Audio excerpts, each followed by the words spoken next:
Good Thursday evening. What's up, everybody? Glad to have y'all here for tonight's episode. Come in, relax, grab a seat.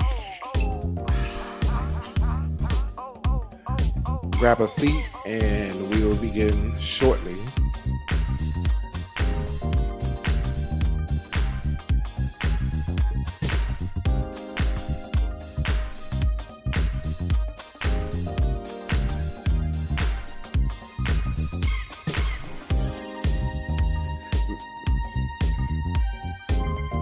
What up, Chris?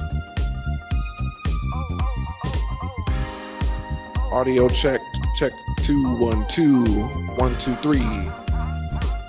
Checking your audio, please.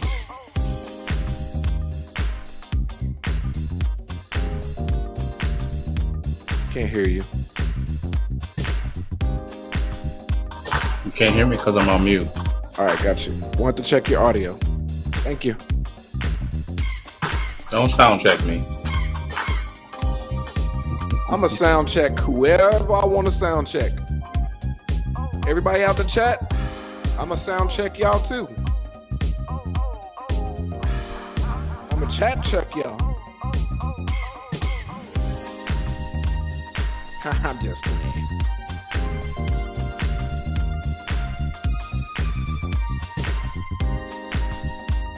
Oh, are we on the air?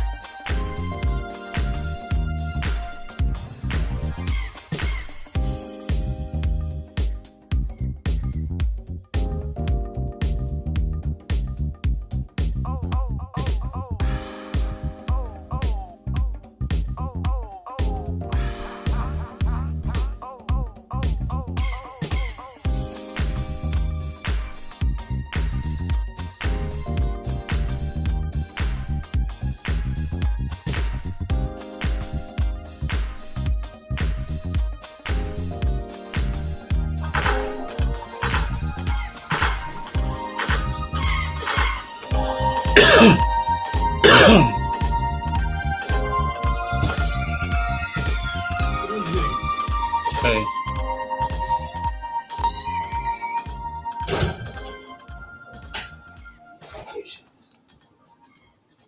Running a business can be overwhelming. When I started my business, Okay. Oh, I guess mic check 1 2 1 2 1 2 3. What's up? I'm gonna go get me a microphone. I'm slick jealous.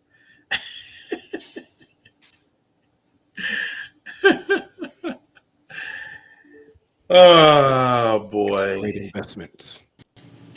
Actually, I thought about going to so because I'm what's up, Rob? Because I'm gonna do the relationship podcast on Mondays. I'm actually gonna have a microphone set up, and I saw these lights and um, what else was I gonna get? I want to get a camera, but I don't know what camera I want to get just yet, so I'm just holding off right now.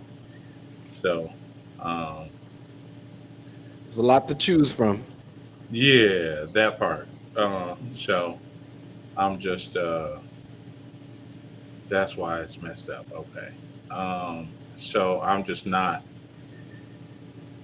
I'm decidedly not doing anything, which right now is probably the best thing to do.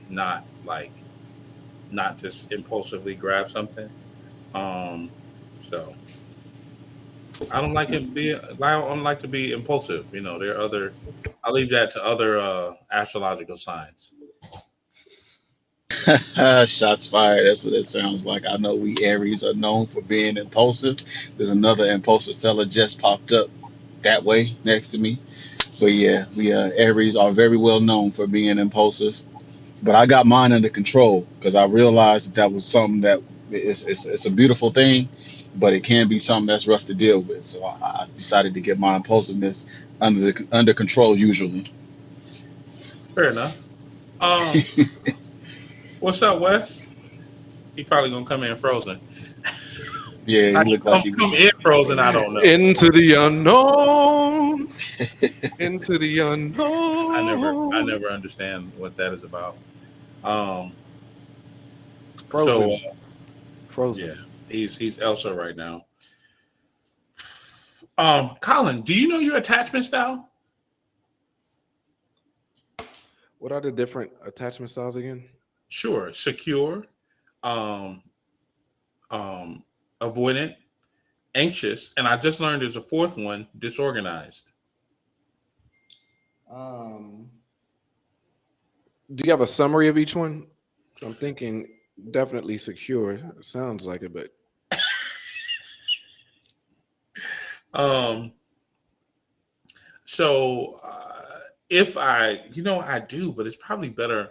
See, I kind of have it, but I don't have it down pat. So I don't kind of like to talk about things that I don't have it 100% down pat. So I'll kind of give you a synopsis of it. So avoiding is basically exactly what it sounds like.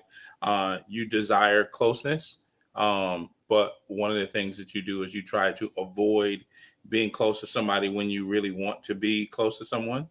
Um, Anxious is when they don't call or respond, as soon as you text or reply to them. And if the therapists in the world are watching, please forgive my ignorance. I don't have this, again, I don't have it 100% down pat. I'm literally just learning it now. So I'm kind of like in the infancy phases of it. So Anxious is, you called your girlfriend, she couldn't answer, so and then you call her right back, and she sends you the voicemail, and she doesn't text you, so you're like, oh my god, something's happened to her, something's wrong with her, so you're nervous and anxious. Secure is you don't have any of the drama, any of that stuff, and then disorganized, which I know nothing about, I can't explain to you. definitely secure. So, Wes, do you know your attachment style? Yeah, it's secure. So, Colin, I'm curious. Have you taken a test, Colin? As far as like the attachment style, Uh-huh. there's a test. Mm-hmm. See, you just yelling out secure, Well, but well, he just summarized what they are, so it's like I don't fit any of those descriptions, and I have it right here. Thank you, Robert. He brought me the thing also, but yeah, none of these describe me. But I mean, secure is definitely the most accurate. Like I don't be stressing I sent another so one that'll much. take you to a test. Well, we're not gonna do the test tonight, Mr. Yeah, I'll get Oh back with yeah, y'all. I'll get back with y'all next week, but I'm sure to know I'm confident and secure that it might be secure. I'm just not gonna pay attention to y'all until I get done with my test that I'm doing right now. So you're doing the test right now. Can yeah, I'm you gonna do it right now. can you be in the show right now? Can you not be I'm anxious? here. I'm here, and I'm present. Can you be present? You're And not present if you're you, doing the you test. know, we were talking last week about how much attention we pay. I'm gonna be paying some attention, but I'm gonna do the test at the same time. That's I gotta impulsive. I That's gotta impulsive. multitask. I gotta multitask. You have ADHD. Then he gonna go on mute. Not right now. Like you gotta wait. So do you have an idea of what yours could be, Robert? No, this is my first time actually hearing about it. I might have heard about it, but I never really dove into it to really understand it. So I'm gonna do the test, and I'm gonna learn some things about it real fast. And All right, so you know, I actually did take the test back in December. I had to look up an email. So yeah, my attachment style is secure. Okay. Is it mixed I, with anything? um, I think secure is pretty much like you have avoidant, whatever. I think secure, from what I recall. yeah, it's just secure by itself. Okay. So nothing else. DB, what up, man?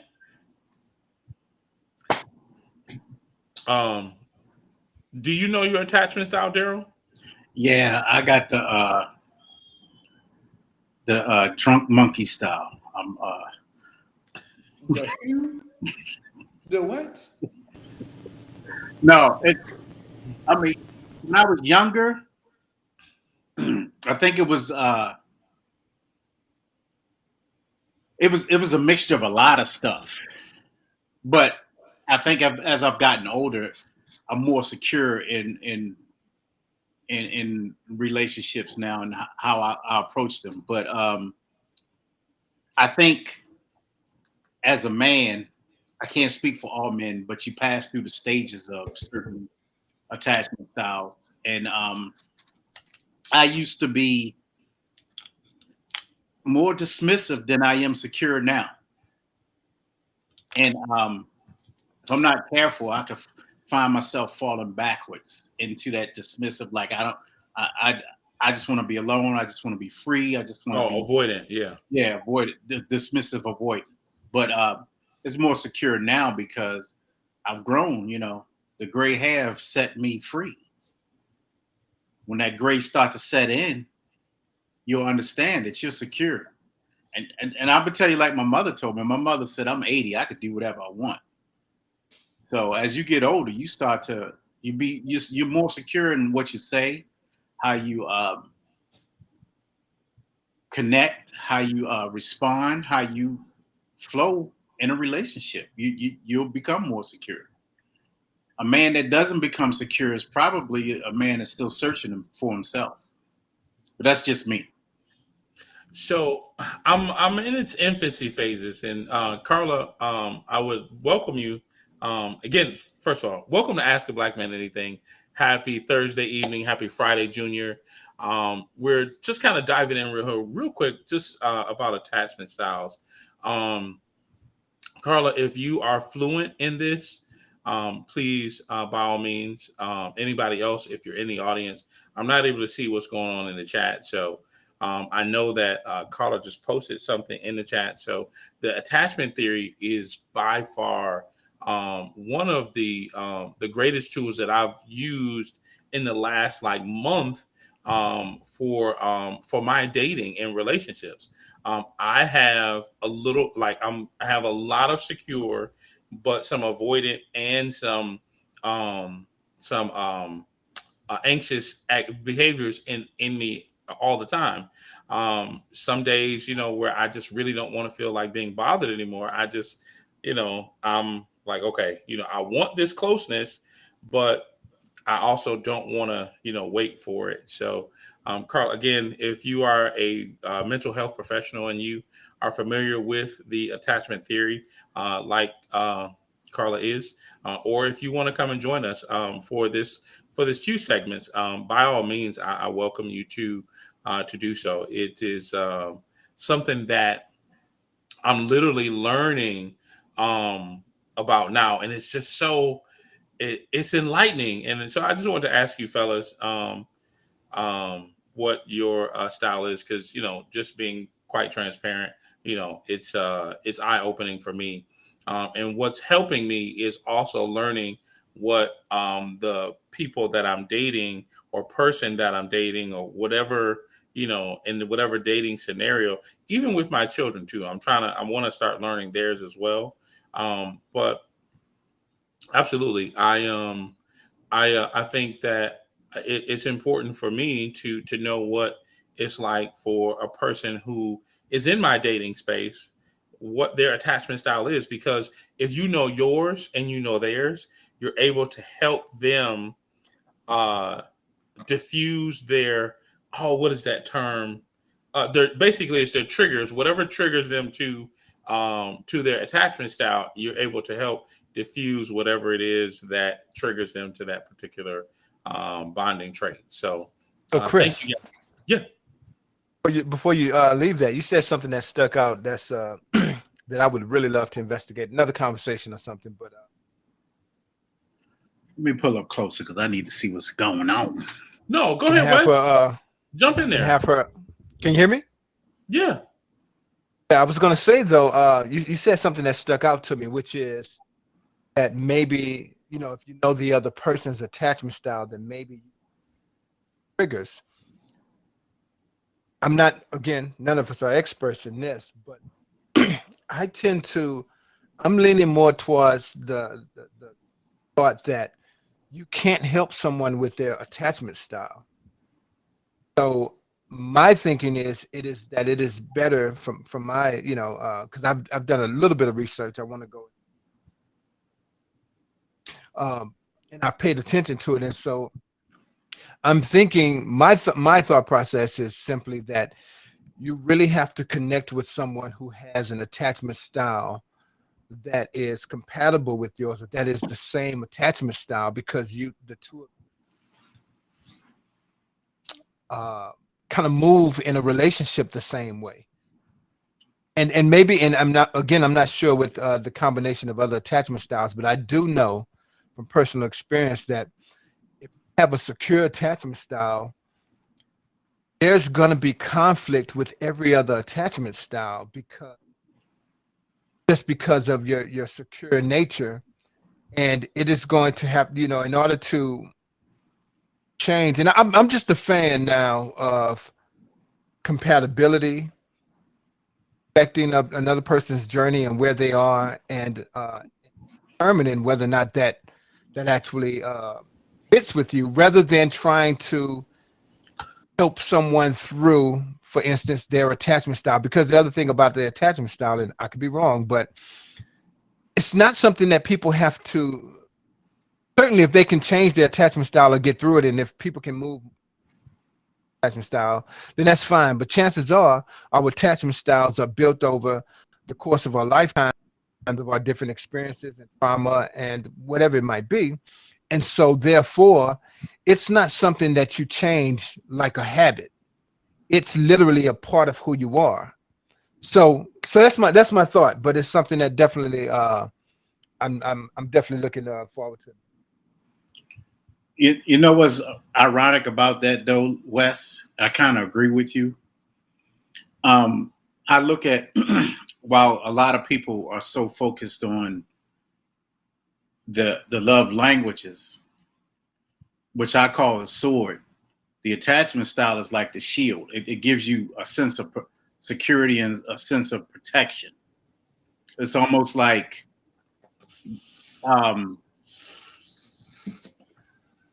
the languages help you to identify what you need, but the attachment styles help you to protect yourself from what you don't need. That's the way and it's kind of, I call it the sword and the shield. People are quick to tell you about their love languages, and people will adapt to your love languages if you tell them to get in. But once you start to get attached to that person, you find out that they were only playing the game, just to get a certain place with you. Then what are you going to do then? What is when your attachment style kicks in and you're like, well, why is it not working? Why is it not working for me? Because that person wasn't really there to be attached. They were there to get something from you and then depart from it. So the thing is, Wes. So I'm not saying that a new person or a person you're dating can change. You can change someone's attachment style. What I mean is you're able to help them handle their triggers when they are triggered by something in a budding or in a current dating experience. So when that happens, you just you know how to calm them. So for example, in the anxious attachment, if you call someone, they don't answer, the next time they send you straight to voicemail. The way to calm them, their anxiousness, is to send them a text. Hey, my boss was in front of me, I couldn't answer, I'll call you when I can. That allows because their triggers are going up, right?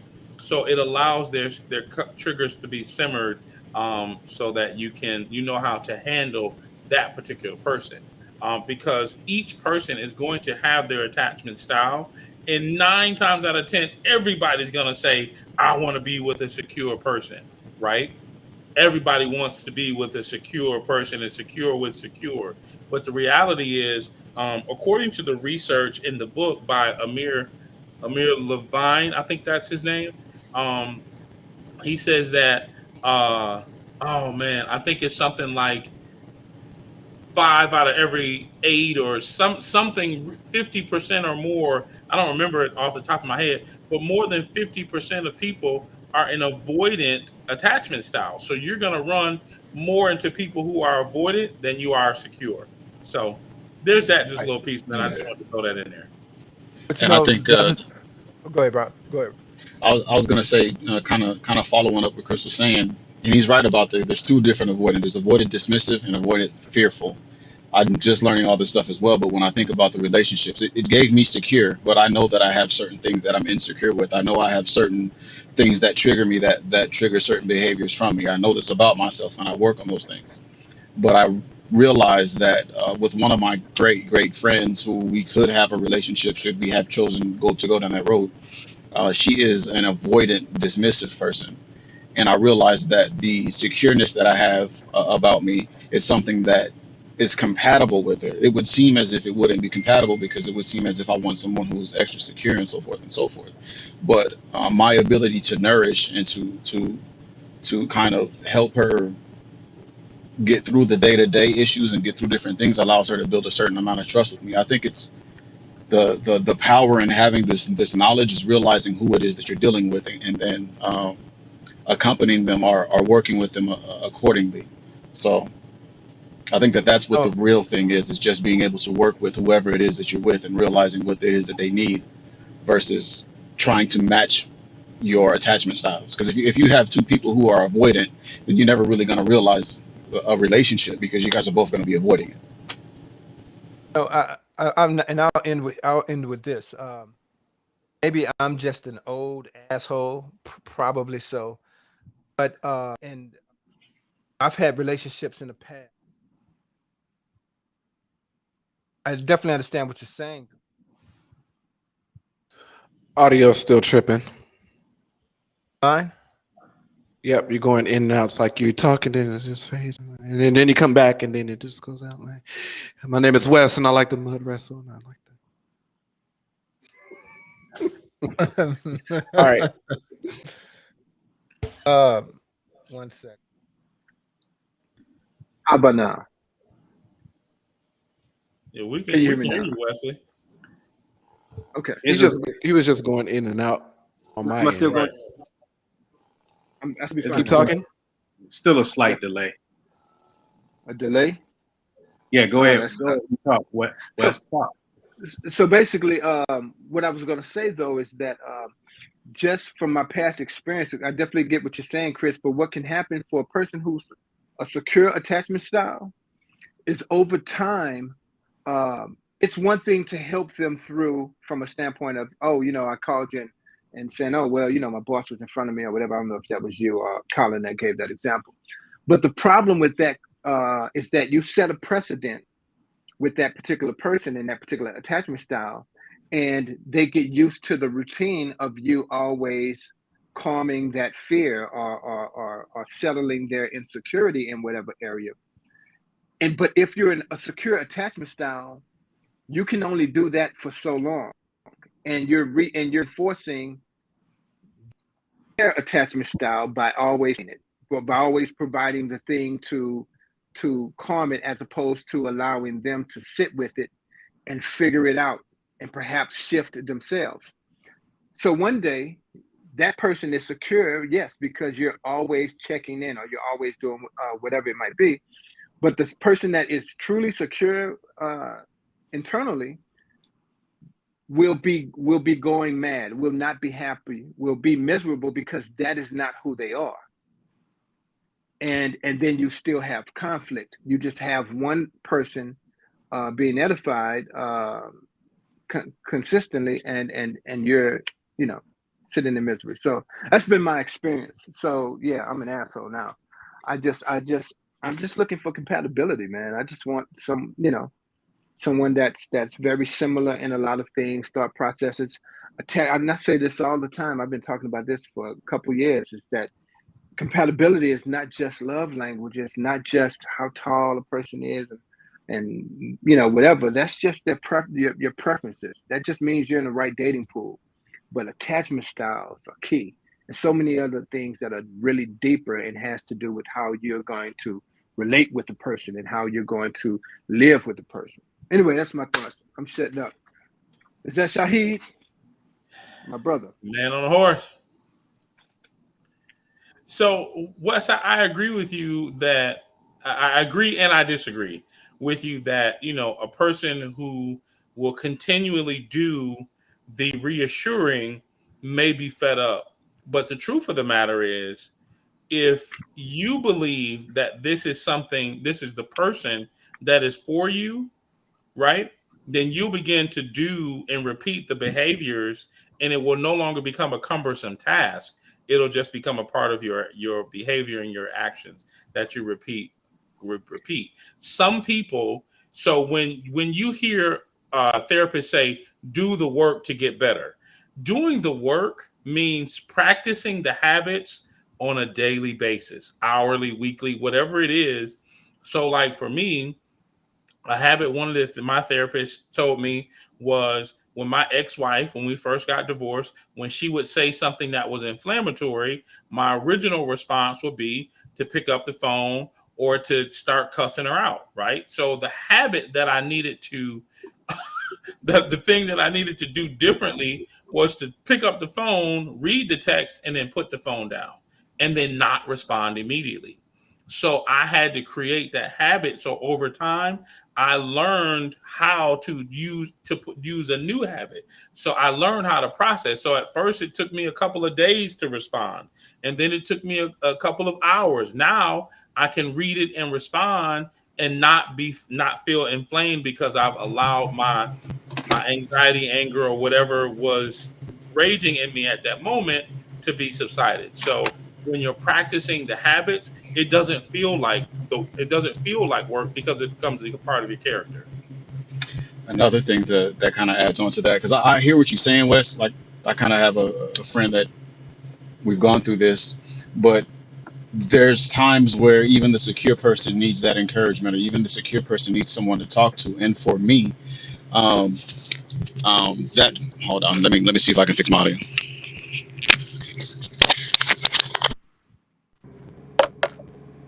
Can you guys hear me? Yeah, Yep. we got you. All right, yeah. And for me, uh, that it's kind of the reciprocation, right? You're always putting out, you're always trying to resecure and reaffirm and trying to make sure things are stable. Um, but sometimes that it comes back. If the individual understands their own attachment, and that's another part of it too, is she understands her attachment styles. And once you understand that, you're able to say, you know what, this isn't a time where I need to feel insecure. I need to go ahead and reassure this person of what it is that this person means to me, or how productive this person is, or how good this person is. It can be reciprocated from time to time. And for me, it was enough to fill me up to say, you know what, we can keep on going. And I've never, to this day, that's one of my best friends, and I never get tired of being the more secure person in our relationship. Exhausting. That sounds like avoidant behavior to me. Mr. Muhammad, do you know your attachment style? No, I don't. Okay. No. Okay, no worries. So Shaheed say he don't. Hey, Chris. Shaheed say he don't. He don't get attached. So he's like, what is attached? What is that? He can't even spell attached. That's not part of his vocabulary. He's a Sith Lord, so they don't get attached. He's always flexing, putting out force. So I mean, I could listen to him. I don't know. I never got deep into that. So I think the word is a novice. I'm a beginner, so you can't really ask me what they all are. I can kind of feel like I can explain it, but I'm not the best. I'm just learning about it. I'm using it in my dating experiences, and it's become extremely helpful for me to understand how other people relate. Um, um, how I relate to other people, and how I'm able to be in a better situation, for me in the dating environment. So that's all. I mean, it's not a big thing. It's I think I go kind ahead. of I kind of agree with you that it helps. Sometimes it can be harmful too, because if you focus too much on the attachment styles and how you want somebody to engage you and how you want to engage someone, it could be a hindrance. It could be an obstacle.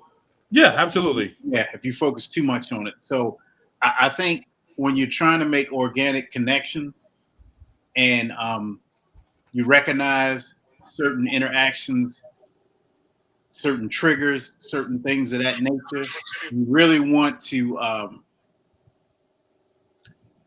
what I say give the for me it's a woman give give her the benefit of the doubt, feel her out a little bit before I become I mean straight up dismissive. So yeah.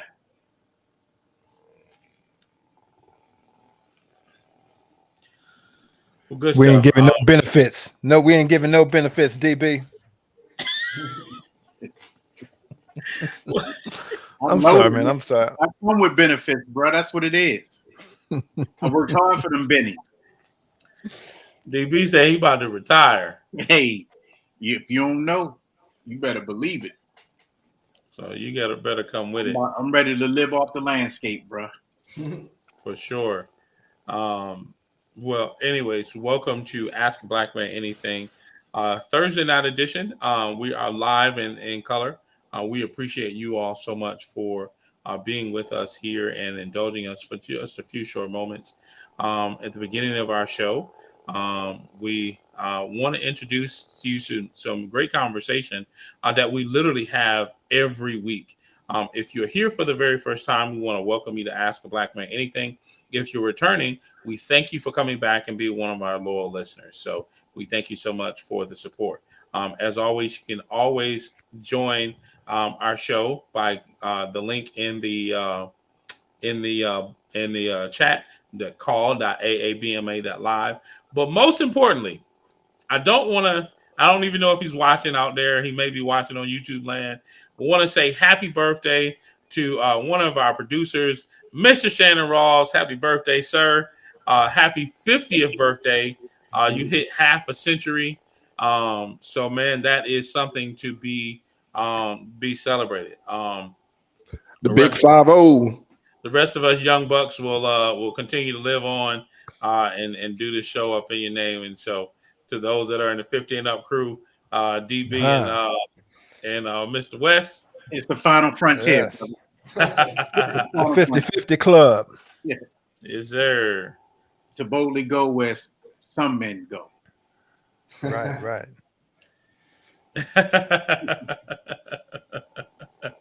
Well, hopefully we can get West in the 50-50 club and in the audio good club. So Okay, we got jokes. I got it. yeah, it's so funny, man. It's these two Aries, man. They can't get their audio right, man. I don't understand. You see, but sometimes when you just have am I echoing now? Just me. All right. Sometimes when you No, just have like an electric charge about you, you know what I mean? It just that's- interferes with the it's electronics from time to time. exactly, So, exactly. It creates a short within the circumvention of the differentials that happen between the Aries and the lesser signs. So there's, This sounds the like and bull. they wouldn't know nothing about astronomical that. They wouldn't know anything about wouldn't. that. So, This sounds Yeah. like hot shit. That's all it sounds like. But on the flip, Hey, there he is. Happy birthday, Shannon Ross. happy If you birthday, are Mr. in the Ross. chat, shout out Shan. Tell him happy birthday. Send him an Instagram message. Y'all flood his DMs because he check them.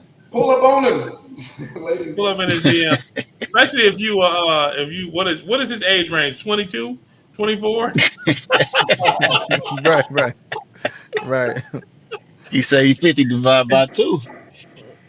That's it. 22 to 25 is his age range. I mean, yeah, if you are, young tenderoni and you want to get on somebody's program, man, Shan's the man. And it's his birthday, so as long as you cooking for him, you got to be able to cook. So you can't not cook. So you know what I mean. If you can't cook, you can't go. So and Uber Eats ain't cooking. Anyways, every week we try to bring you great conversation for several reasons because we have one of the best shows on the land, on YouTube land, We are also on Clubhouse on Tuesday night. So if you get a chance, if you don't get a chance to catch us here, you can join Clubhouse. Look us up. Ask a Black Man Anything. That is our social media handle on all social media platforms. Or you may find us like the little emblem in the corner, AABMA, on certain social medias like TikTok.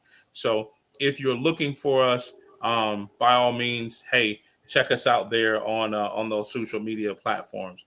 With that being said, I want to talk to you guys tonight. One of the fellas actually posted a really great video. And Shahi, do you want to introduce the video that you posted? I don't even remember what I posted. What I posted? the perfect 10. Oh yeah. It was actually like it's just a guy on the street, and he was just asking women if they felt like what would they rate themselves. Well, I think he asked them first, do they believe that they're perfect? Or no, he asked them, do they believe that they have room for improvement? And they all replied yes. But when he asked them, what would you rate yourself 1 to 10? They all said 10. Then he asked them a follow-up question. He asked, well, how can you be a 10 if you say you have room for improvement? And then they just got befuddled. They didn't know how to respond, and they didn't know how to respond after that. So it just was a kind of a look into how jaded we can be and how unrealistic our perception of ourselves can be. But he only did the experiment with women. We don't know what it would look like from the man's perspective, but all of the women said they have room for improvement. But when they rated themselves, they all went to 10, and they got caught up saying that from a scale of 1 to 10, a 10 is not perfect. It was interesting. Yeah, it was 3 women he did at one time, and I mean, I don't go around judging looks, but I know what you talk about. Yeah. hey, man, They might have added up to 8, but Perfect. So with that being said, we want to bring you this video. We want to show you the video. We want to introduce you. It gives your thoughts. If you're in the audience, do you think you're a perfect 10? Let me know what you think after we show this video. Who is better at self-improvement, men or women? Self-improvement, definitely women. Okay, rate yourself on a scale of 1 to 10. 10s across the board. Oh, period. Okay, isn't saying you're a 10 admitting there's no room for improvement? No, not at all. Isn't the first step towards improvement admitting you're not perfect? You're right. Yeah, we were perfect. We just said we're 10s. That doesn't. You didn't say that being on a scale of 1 to 10, 10 being perfect. Correct. Well, what would be perfect then? On a scale of 1 to 10? There is no perfect, really. Isn't the first step towards improvement admitting you're not perfect? Yes, 100%. So then why would you admit that you're a 10, which is perfect? Because you should feel in your own way that you are perfect, because that's embrace confidence. That, because that's manifesting that you are a 10. 12. Isn't saying you're a 12 admitting there's no room for improvement? Ooh, you got me. No, that doesn't. No, because I mean, a universal scale. Yeah. So she goes from saying "you got me" to when her friend pops up, universal scale, but 10 is not perfect. So let me know what you think. If you're in the comments, do you think you're a 10? I don't know what he's saying there. Fellas, what do you all think about the video? Where do you lie with the things that were just said? I mean, it's a lot of people they fear themselves, right? So we create this idea of who we want to be versus accepting the fact of who we are. Because when you accept the fact of who you are, you have to hold yourself accountable. It takes a lot of effort. You have to improve, basically. So it's easy to just create this idea of who we want to be in our mind versus admitting to who we are. Because once you already paint the picture of who you are or who you believe yourself to be, you can't go, excuse me, you can't go back. You can't retract that statement. You already created your image on maybe social media. You got a social group your social environment perceives you to be this way. So you got to keep that up. So I think a lot of people shoot themselves in the foot, so to speak, because they've already done it. It's years in the making. And then now when you actually have to measure that and base it on something, you can't go back. I think it's a lot of hyperbole. I kind of agree wholeheartedly with what Shahid said. um, it listen, I am not trying to down anybody, women, men, none of that stuff. But I think with the advent of social media, the TikToking and all of that stuff, so many people are caught up on the outward appearance so much that you got people competing, older women, younger women. Every time you turn on, I mean, you can't go on TikTok without somebody doing a challenge, um, a, adding a filter, or whatever the case may be. And I'm saying this to say that a lot of people are living in fantasy land, and they're not being realistic. It's a lot of cap out there, and I don't think that nobody want to say that they're ugly. I mean, who wants to really say I'm real ugly? And of course, I'm not a 10. I'm a 5. Who wants to say that? But I get it. I mean, it's kind of like grading a test on a curve, but I get it. I'm done. Yeah, I think we all kind of in agreement with that.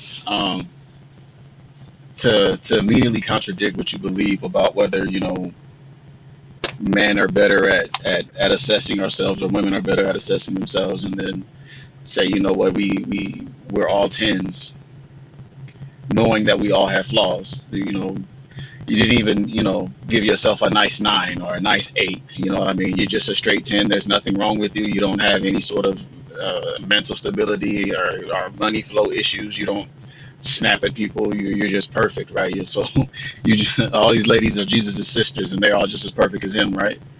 Nah, we have a false sense of our own selves a lot of times. At least that's what we present. I get the feeling that even with those ladies, I don't know them, of course, whatever, but even with those ladies, they can sit there and tell themselves they're a perfect 10 and then go home and still feel sad, depressed, feel like something's missing. We lie to ourselves to make ourselves feel better, and then at the end of the day, we don't end up doing the work because we're over here portraying, what it is that we think everybody else wants to see from us. Even to the point where some of us portray strength. Some of us are the strong person in the family, and we won't allow ourselves to be viewed as the weak person. And at the end of the day, it turns out you go home and you're sitting there and you're not having anyone to support you because you portray this image that you're this strong person. We need to realize who we are and realize our own strengths and weaknesses, and not be afraid to admit it, so that we can operate in a way that's functional for our own psyche.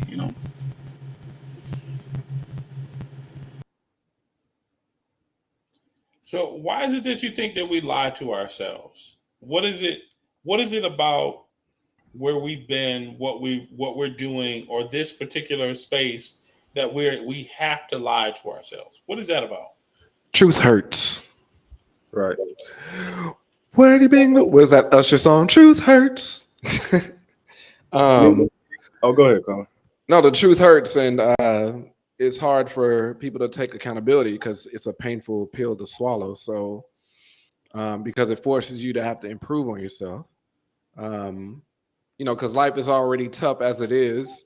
So on top of that, somebody's pointing out your flaws, or you find out what your flaws are. We're even taught to just focus on the positive things. So it's just like we can't excel at everything. So even in school, it's just like, wasn't that good at math? But it's just like, well, don't harp on math. Focus on the things that you are good at and everything, and we'll still work with the math, get a tutor and all that kind of stuff.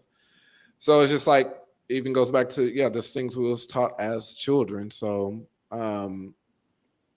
we tend to not want to focus on the things, our flaws, or wants to even address it. So it's denial, it's lack of accountability, and it's just the hard work that comes with improving that flaw.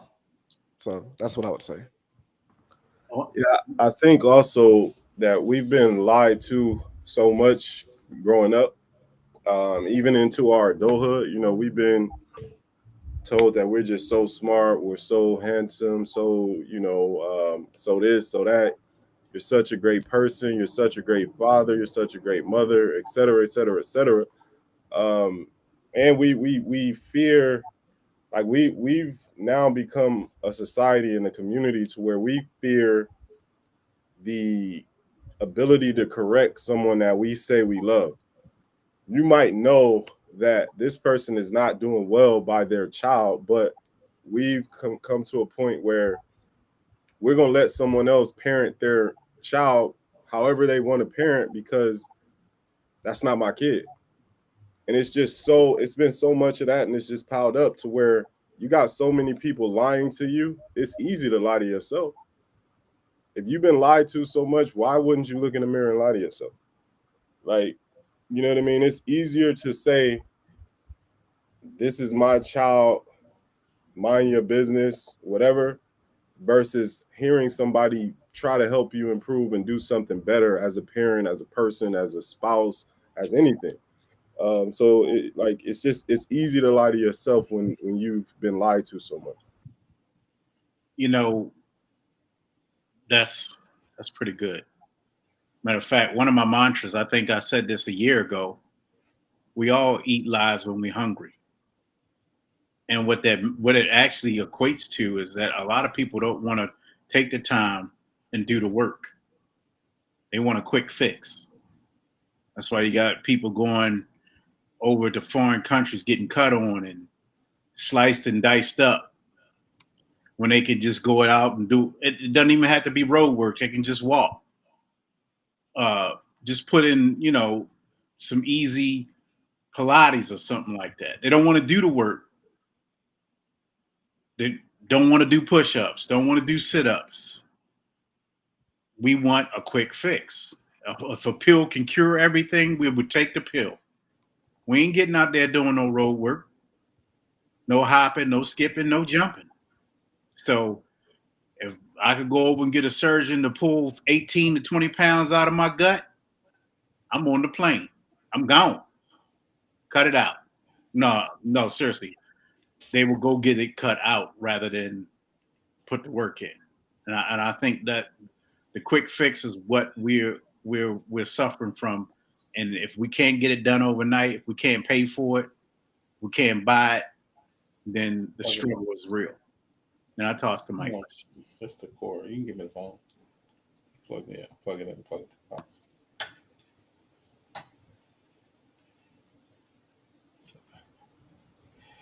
Okay, so that wasn't to me. Okay, so every week, one of the things that happens is somebody emails us a question about anything, and I'm always interested to hear the audience's answers in reference to it. In reference to our questions that, I'm always interested to see the questions that are emailed in. And I don't think it's necessary for us to normally, just tell ourselves, where we feel that we stand. I think we've done that before on one of our earlier episodes. If we don't rate ourselves a 7, 7 is like the number that, like the go-to number that everybody wants to say, right? I think I said I was a 10, but facetiously, right? I know I have room for improvement, right? I know, I still have like 4 more inches to grow, so right now I'm 5'8", I'm gonna get 6 foot, what I mean, in about a year, what I mean, I'm still growing. No, but in all seriousness, I think that part of the delusion, like the other fella said, is that, we've been lied to for so long by parents and, oh, you're just such a great kid, or we start to believe our own lies. And even myself, one of the things that I recall being told when I was young and I was just entering Morehouse as a freshman is that I was what did they used to say to me? That I was like basically like the crown prince, and I was the diamond in the rough. And I'm like, I believed it. And then after, I flunked out of a class, and after this happened, and that happened, and life just kept, beating me down, I stopped believing that I was the greatest thing that ever happened, to the campus of Morehouse. And then I learned to actually become the thing that I wanted to be. I became who I needed so that I could be of substance, so that I could bring value, and so that today I could sit before you and say, hey, I have become a quality person.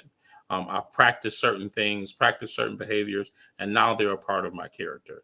And I think I no longer wanted to believe the lies. I mean, I probably believed the lies all the way up until about 30, right? That I just was the best of the best. And it wasn't until I actually put the hard work in to bring some value to the people around me, to my children, to my life and my lifestyle, that things began to change. Does that resonate with anybody? Did that happen to you all, or were you all always just great in your entire life?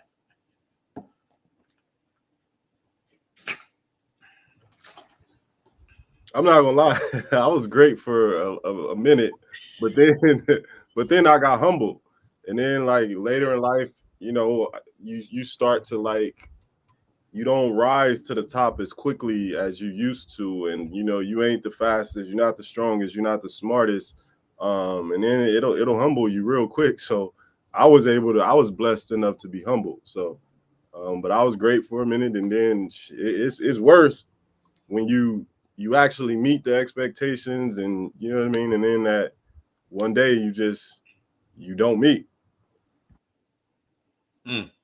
I'm a true story. I remember my brother that was closest to me. He's 5 years older than me, but he actually was 3 years ahead of me in school. So one of the most humbling experiences as a freshman, I went up, and my brother was a senior. I went up to practice, and he kept bragging on the team. Yeah, my brother freshman, he could throw the ball. He could do all them things. Man, I got up there and I saw the size of them dudes, man. And whatever I thought I could do, just the sight of the size of them dudes in my 167-pound frame, I was like, yeah, bruh, change that narrative, because I ain't ready. In my mind, mentally, I wasn't ready. Them guys weighed 20 pounds more than me. And I would, at that particular point, everything that people told me up to that point, I threw that out the window. That's humbling. Threw right out the window.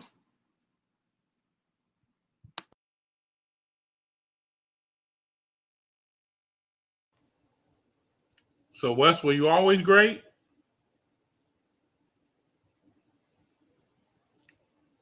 Every week, Wes. No audio. If you do a sound check, a few minutes beforehand, Wes got that aluminum foil. We're gonna come back to you. He got the aluminum foil on the coat hanger. He dialing in. Wes got a hanger, man. Wes, we're gonna have to do. You can't be like a sound engineer or producer at night.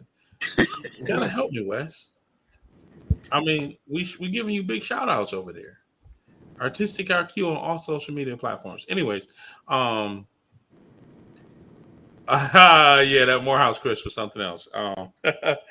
Hey Nicole. For those who knew me back when I thought I was the hottest thing on the campus. So to our first question, actually, let me find it. I mean, I can answer that question too. Go for it. I mean, with me, I I was a late bloomer, so from playing sports. I mean, I like to play sports and all that kind of stuff. So I was like, I was a mama's baby. Uh, but I didn't start playing basketball until like I was 15, 16. Hated baseball.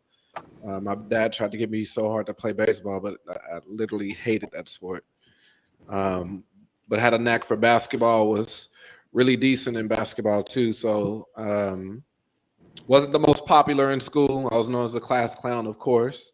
But my sister was popular, so I was like always in her shadow from middle school all the way through high school. So with me, it's just like I had to go get my own confidence. Once I got into adulthood, early 20s, mid 20s, and things like that. So I didn't see myself as a 10 and things like that. It's just like that's something I had to work towards. And I mean, I don't consider myself 10. I don't rate myself. But yeah, I just want to mention that. Yeah, I just had to go get my confidence because it wasn't really given to me at a young age. But like I said, just finding my own niche and things like that, doing my own thing. That's when I went and just got my own confidence. So it's actually the opposite, I would say, of Shahid. Yeah, it definitely can be the opposite. Like you can, be younger, have a whole, but that's why a lot of, the quote unquote great people today, if you hear their story, it goes back to, triumph and overcoming a lot. You know what I mean? They were the kid that was kind of maybe picked on and not the handsomest or whatever. So it works both ways for sure. Sure. I didn't say anything. I didn't say anything about not being handsome. So he's just talking about in general. He ain't talking about me. Shoot. Yeah, I'm not talking about. I know. I'm being funny. Nah, but you can be the star athlete. Well, you can be the star athlete too, and still not fully come into that confidence. Because, like, I was the person who was always the captain on the football team. I was the person who made the big plays for championships, the winning baskets, winning interceptions, touchdowns, whatever the case may be. I was that dude. But still, you got film, Rob? Say what? You got film? Yeah, I do.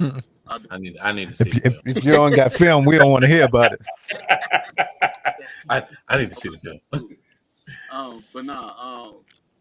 But still, like, I didn't grow up with my own demographic. Really, I grew up with a lot more Hispanic community. So building my confidence with so you were winning basketball games against Hispanics? No, I went to they school. only like 5'4". Wait. I went to school. Right, you wow. But guess who we played against? Yeah.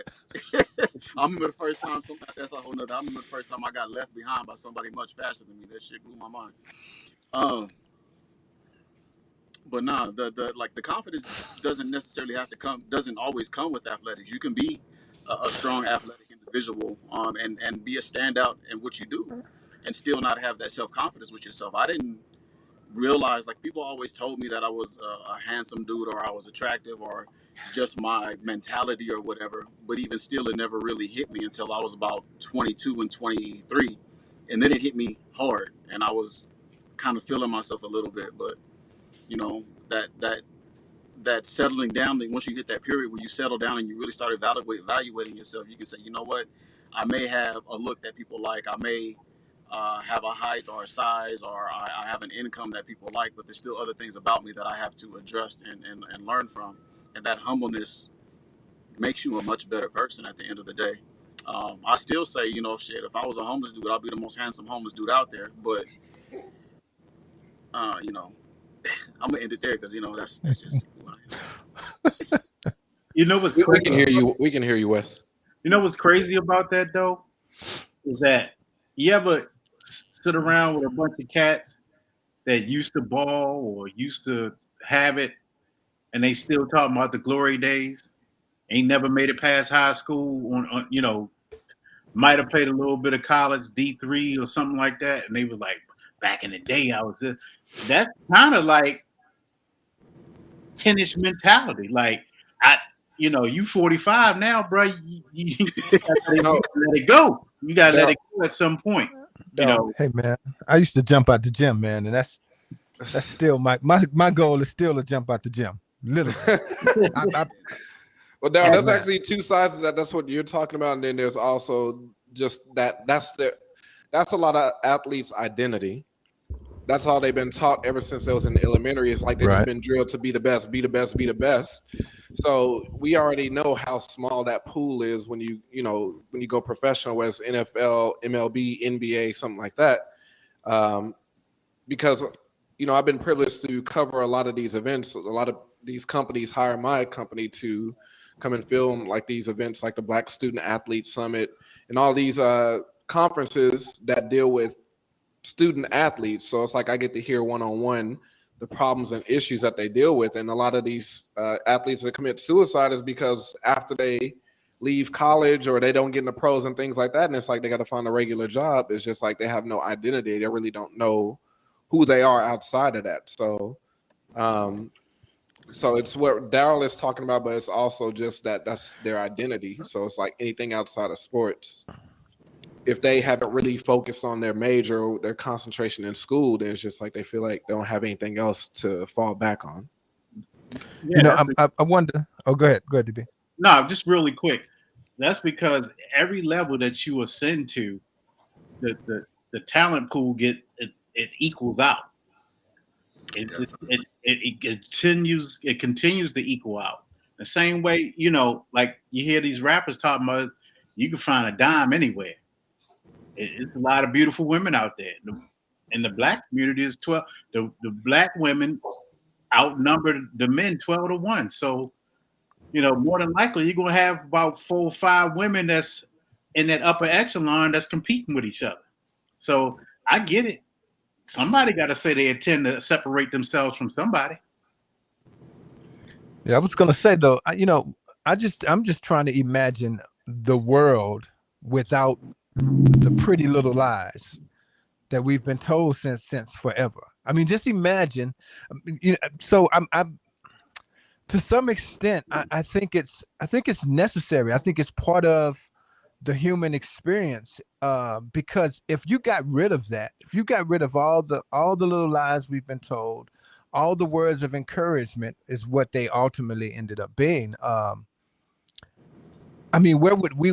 I don't know that hope would actually be a thing, that there would actually be anything to aspire to. I kind of feel like we would just be born into something, and maybe some cultures have actually experienced it, where a particular family and you're born into a particular job because that's the job your dad did, or that's the place that your family was in the community, and so you forever have to hold on to that.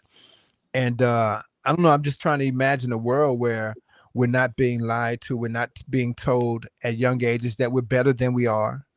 I definitely know that there's some levity that needs to be brought to it, some balancing that happens, but I think having them both, man, the balance is going to come no matter how great you're told that you are, no matter how much encouragement you get. You're going to be tested, and that test is gonna let you know where you are when you're at an age where you're mature enough, hopefully, to handle it. But I think that early reinforcement, that early encouragement, those early lies are what make us dream big and strive for things that might just be. Interesting. So another flip side of that, because we all gave our thing, what we grew up with, and whether it's always having confidence or having to go get our own confidence and things like that. But as it pertains to the ladies in this video, I appreciate those questions he has, because it really caused them to think, because it's just like, if you're a 10, then it's like there's no room for improvement.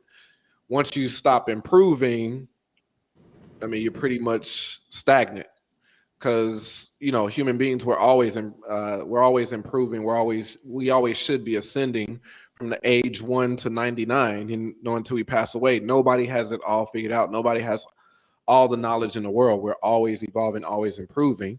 So I think if ladies understood and were more realistic with themselves and took accountability as far as like their flaws, they will work on those things. They'll work on improving those things. And I think the middle of the range that we always talk about in the sexual marketplace value, the good to do, well-to-do, average men would not be getting passed over right now. There wouldn't be a big ratio gap in that segment right there. It wouldn't be everyone going to either the high value men or going all the way to the end of the spectrum to the Pookie and Ray Rays, while the guys in the middle who are holding down blue collar jobs, electricians, plumbers, got good benefits and things like that, great providers or great family oriented men would not be getting passed over. So coming to that reality, coming to that realism would definitely help that. So I think more women should take accountability and see it's not a bad thing. So it's like, because everybody would say that, it's just like, yeah, it's like average isn't an insult. It's just like, it's who you are. It's like you're average. So what's wrong with accepting this person over here? What's like wrong with accepting this guy over here? So it's just like you put yourself on this high pedestal and then you put pressure on a future partner or something like that. If you do look their direction, which is unfair to them. So I rest my case. All right. Accountability is a big thing. The big takeaway from that.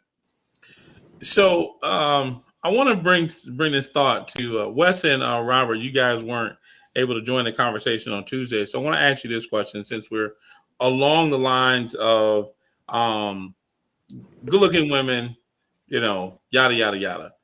I've seen, and we talked Tuesday on Clubhouse about Lloyd Harvey and Michael B. Jordan and their breakup.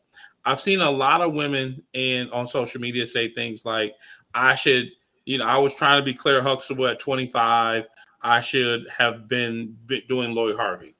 To Rob and to Wes, do you think that it's ideal that just because she may have wealth and she may have looks, that she should wait to settle down, or should she actually work to try to mend a relationship or find a solid relationship now, because a few years from now she won't be able to find a quality mate like the one that she just had?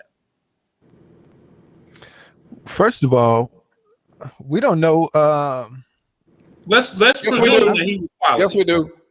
Let's presume he was quality. Let's go with that as underlying context. Just take the cape off for tonight, Wes. You said, look, you put that bad boy on quick. This cape is permanent. But listen, but you can't assume that. I don't know if y'all. So let's first of all, we're all men, and it is what it is. And we're all made differently, built differently, designed differently, the whole nine. Let's not forget, though. So we've got to consider whether or not we have to consider whether or not she was even satisfied with him, whether or not he was even a year and a half. Yeah, I mean, listen, a person, he could have been great fun to be with, and then not so great in other areas. Wes, you think he's coming up short? Well, I wasn't going to speak on it, but I don't know if you guys remember, but a few years back, there was video of him nude or something. It was Wes, really big. I'm not looking for new videos of men. I'm just saying. Here's what I'm saying. It was about to end the show early. Listen. The point. Here's what all I'm saying is that apparently, and you could Google it maybe or whatever the case is. We're not Googling. Apparently, there was a video or a photo or something or whatever the case is, and he was coming up short. And hey, look, none of us are in control of that.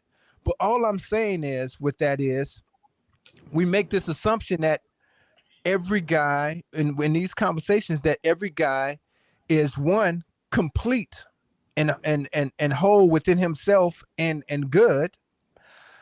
We make that assumption, and that's not all the case. But the other assumption we make is that guy is good for her, and so we look at someone like thick tonight. It absolutely, as it should be. The point of the matter, though, is that what do we know about him? He was Killmonger. I ain't even like Killmonger. The point, though, is She'd have had a whole bunch of cave What? dwellers. What? Wes? Wait.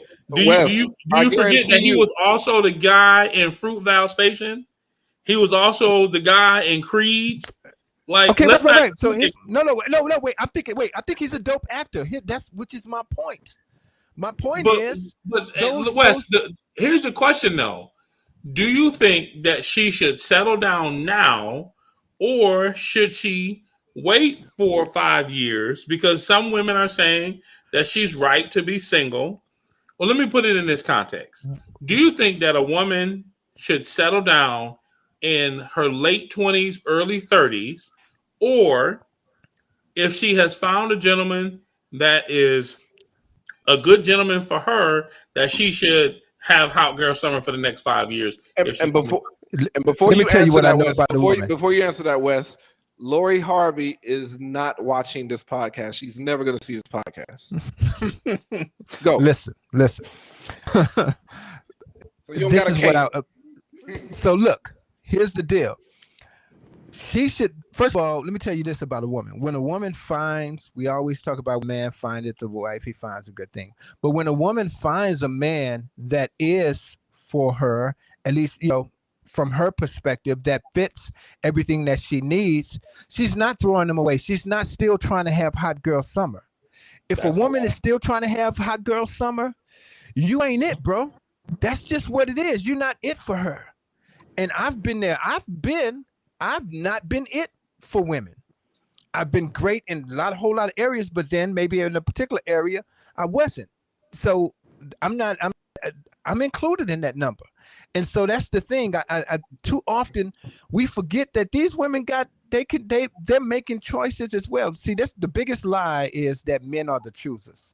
That's the biggest lie that we've been told, because we don't choose. Women choose. Women are the ones that decide to allow us to choose them.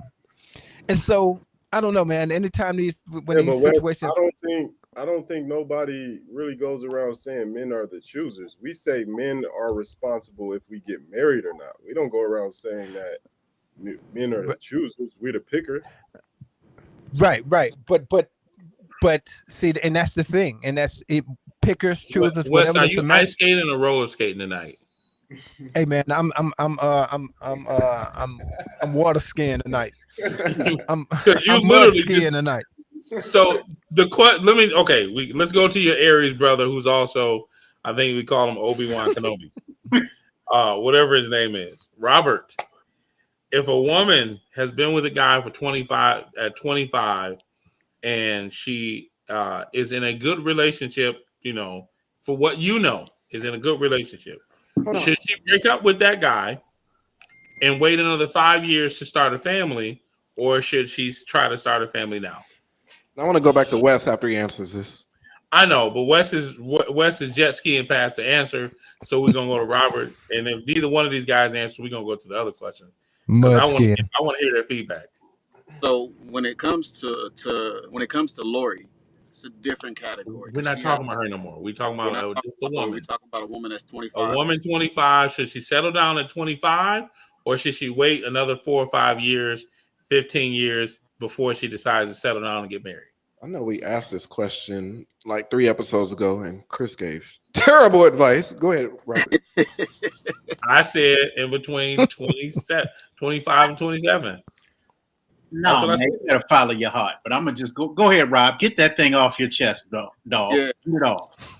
I think as far as what your options are and what the likelihood is of finding another individual that is as good as the one that 25-year-old would have found, the options, you're doing yourself a disservice there. However, if you know that you're going to do something to mess it up and you're not able to get yourself in the position or mature enough to carry out a relationship, to be faithful, to not want to go out and overdo it where you go party and not be true to that man or not be true to yourself even, then you should leave. I think that I wouldn't suggest that. I wouldn't say, you know what, hey, you're 25 now, you're too young to be married. I would never say anything like that. I would say, this dude's perfect for you and you guys are happy together, you need to go ahead and marry him. But if there's something that's wrong and you're not going to be able to get past it, then you're probably gonna have to leave. Like if I say like there's a 51%. No matter what it is, there's a 51%. There's one thing that everybody weighs more than everything else. Some people, if you're in a relationship, it can be the most loving, most fun, but it's not enough income. That income is the 51%. You're in the relationship, and it could be vice versa, where the income is there, but he's an asshole. That assholeness is the 51%. You have to leave. Um, if you're 25 and that 51% is there, then you have to decide, you know what, I may love you. I may, think that we can have a good relationship, but it's not something that's going to fulfill me, and I have to go. Again, it goes against your statistics, like what your options will be later on in life, 4 or 5 years down the road. They're not going to be the same. I think I was there on Tuesday, Chris. I think I said it then. Is there is a natural power dynamic that nobody asked for, and that's women have a clock. If they want to have a kid, they have a clock, and if they want a man that, or if they run into a man that doesn't want to start off with kids already there that are not his, then that window really shrinks, because somebody who is 32, 34, 35 and wants to have kids but wants to start off by himself, and if you lucky enough to make it to 32 without kids, that's one thing, but your gap is already narrowing, right? You make it to 32, you don't have kids, you meet the individual, he might be 35, 38, 42, but now you have to hope that everything that you left that other individual for, this guy has. He has the 51%. And the likeliness of those two things happening, it shrinks the older you get. It shrinks. Mute it. Yeah. Great answer. So, Wes, can you come off your jet skis, come to the beach? Yes. Should a woman settle down at 25, or should she wait to continue to explore options 5, 6, 7 years later? She should wait if she needs to wait. She should discover what she needs to discover at the age of 25. One woman might be incredibly mature, might have had a lot of experiences, or may not even need the experiences based upon her and her personality. She might not. Some women are fine not discovering because of who they are. So she may not need to discover anything else, and therefore 25 is fine for that particular woman to be married if she finds the right partner. For another woman, 25, she might need to explore and figure out who she is. At 25 is hella young. When you get to 50, 25 is hella young. And so for the woman who hasn't fully discovered who she is, even with the great guy in front of her, the love of herself should trump the love of another person, including that man. And so if that's where she's at, that's where she's at. And it behooves her to go through the discovery process. Otherwise, she may very well end up 5 years, 10 years later, divorced and single anyway, because she didn't take the time to figure out who she was and what she needed. Colin's looking at you like Bill Cosby. And then we're just, Give me the side give it to him again, Colin. Give it to him again. The side eye. The super side eye. So what? Yeah, that's all good. And I'm gonna let you finish. Right. Going back to the other question, because you just said, what if he wasn't the right one for her? Correct. Right. So what about Puff Daddy? What about Puff Daddy's son? What about Future? What about who else was it? It was like three other men. Uh-huh. So it's just like she's just bouncing around. So Yeah. Well, isn't that? Go ahead. At what point in time do you find a suitor? So, we don't know the intricate details. We wasn't internally there to know what caused. I mean, there's speculation. The tabloids, he proposed, she didn't accept, or she didn't want to move forward. But also it's just like being in a relationship for a year and a half. So that's what we was talking about yesterday. Just like men of purpose, we're going to move, we're going to communicate what our intentions are. So I don't think it was a matter of him not communicating to her. I just think she kind of dragged it along. So it's just like, if he ain't the right one, who's the right one, Wes? Because right, but you just named past But you just named these people. Listen, that's a small. Do you know that some women now? Granted, we shame them so that they don't even. Some women are shamed into not even being able to, share their history. Not that it's any of our business, but you just named a few people. That's just a few people. Women may date tens of men throughout the course of their years, even their young years. Now, I'm not talking about sleep with them all, and some women do, and if that's part of their dating process, as far as I'm concerned, not if that's part of the process, I'm cool with that. But I hear you, but here's the thing: it gets sensationalized because it's Diddy, because it's Diddy's son, and because it's Future or whoever. It's these popular names, but we're not saying that about old girl down the street. We're not saying, well, she dated this guy and then she dated these 3 guys in college, and then Yes. Where have you been? That's what they were saying. They say that. What? They say that more about the girl up the street than they do women like Lori Harvey. Right, but wait. But who's saying? But here's my point. Who's saying that, and why does that matter? Yeah, people. Why does it matter? Some guys might say it, but my point is that if listen.